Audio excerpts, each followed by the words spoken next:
আমার এই এই আর্থিক উৎস কিংবা আমার এই ওয়েলফেয়ার পলিটিক্সের যে তাদের যে তত্ত্বটা, সে তত্ত্ব অনুযায়ী আমার এই আর্থিক ব্যাকআপটা কোত্থেকে আসবে?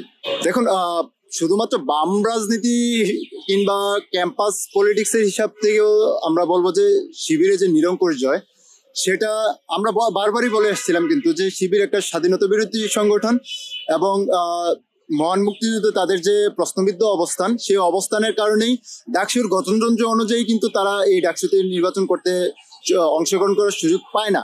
কিন্তু এরপরেও এই বিশ্ববিদ্যালয় প্রশাসন তাদেরকে ক্যাম্পাসে, আমরা 24-এর আন্দোলনের পরবর্তী সময় থেকে দেখে আসছি যে বিশ্ববিদ্যালয়ের পরিবেশ পরিষদকে সম্পূর্ণ অকার্যকর রেখে এই শিবিরকে ক্যাম্পাসে প্রতিষ্ঠিত করার জন্য তারা উঠে পড়ে লেগে আছে। এবং সর্বশেষ ডাকসু নির্বাচনেও তাদের যে শিবিরের পক্ষে ক্যাম্পাস প্রশাসনের যে একটা মাত্রাতিরিক্ত ভূমিকা ছিল,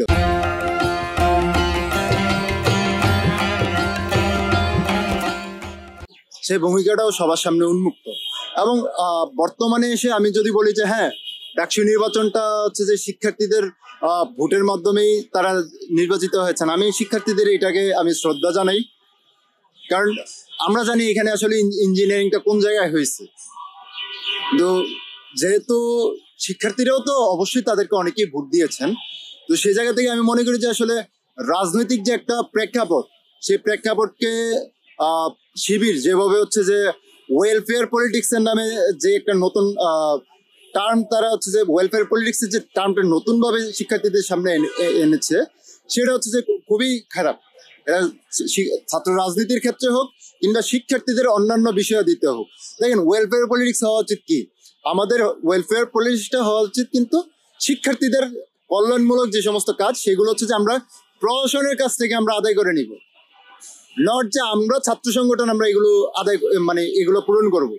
আমি একটা ছাত্র সংগঠন করি, আমি ছাত্রদের জন্য রাজনীতি করি।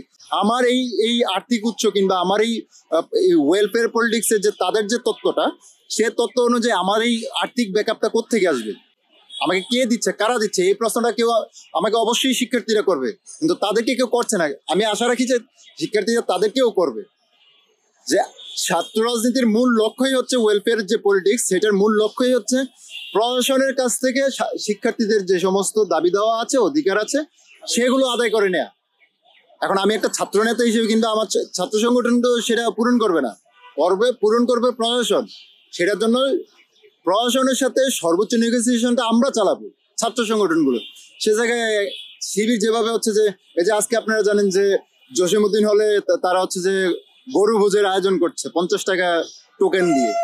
তারা এটা করতে কিভাবে করতেছে, এটা উৎসুকতা, টাকার উৎসুকতা। 50 টাকা দিয়ে একটা শিক্ষার্থীকে আদৌ গরু ভোজের মানে আয়োজন করতে পারবে কিনা একটা শিক্ষার্থীর জন্য? বা শিবির ওইটা কোত্থেকে করতেছে?